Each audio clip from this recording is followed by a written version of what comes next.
Saturday was a really tough day.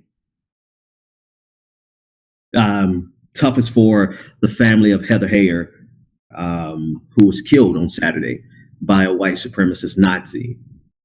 And I'm not really particular on what we call these people, because it's all the same to me. I don't care what name they try to go under. I want that name that they try to hide under to carry the same connotation. So if they call themselves alt-right, that's fine. Just know that we say alt-right, Nazis, white supremacists, fascists. That's who they are. Heather was killed on Saturday, as you all well know at this point, by a terrorist. That's another word that we need to call him. A terrorist who intentionally drove into a crowd, I believe injuring 24 and killing 1. Heather was, this is a point that I don't want to make, but because some people are forcing us to make it.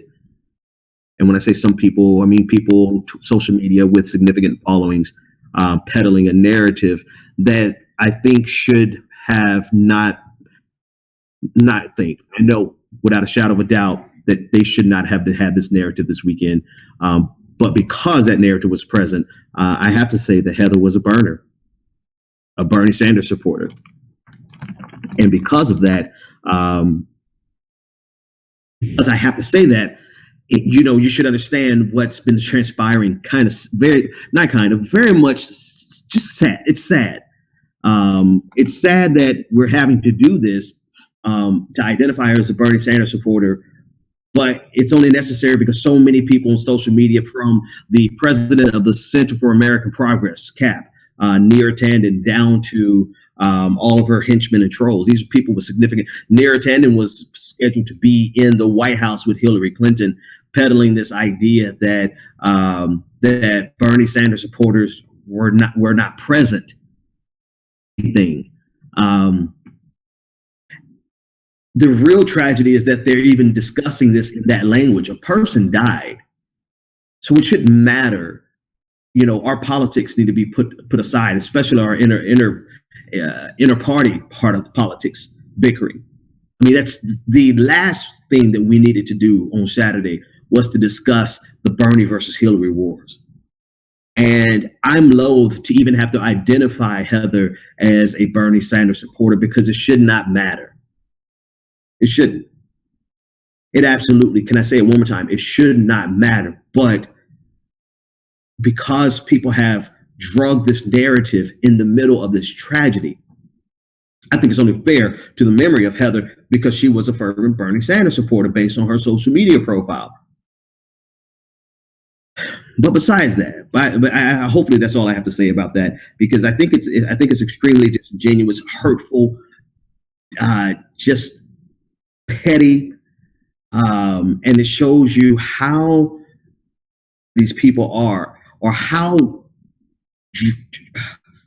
deranged they are to look at this tragedy and think, this is a good point for us to score some cheap points against Bernie Sanders, even though these points are not true. Shame on every one of you. Shame on you, Neera Tanden. Shame on you, Solly, whatever the hell, alt-right, whatever your name is. Shame on you, on all these people who are peddling this narrative in the midst of a tragedy. You have no conscience. You have no soul. You are a soulless, despicable group of people.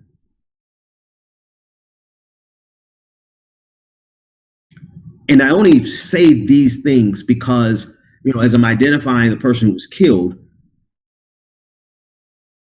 and you start to tell the story of who she was and why she was out there, it brings up everything else that transpired over the weekend, all the most unfortunate parts of the weekend. So that's that. I don't even want to talk about that anymore. But there's a special place in hell for people who would politicize. And don't get me wrong. So what happened Saturday to Heather and to all the other victims was a very political incident.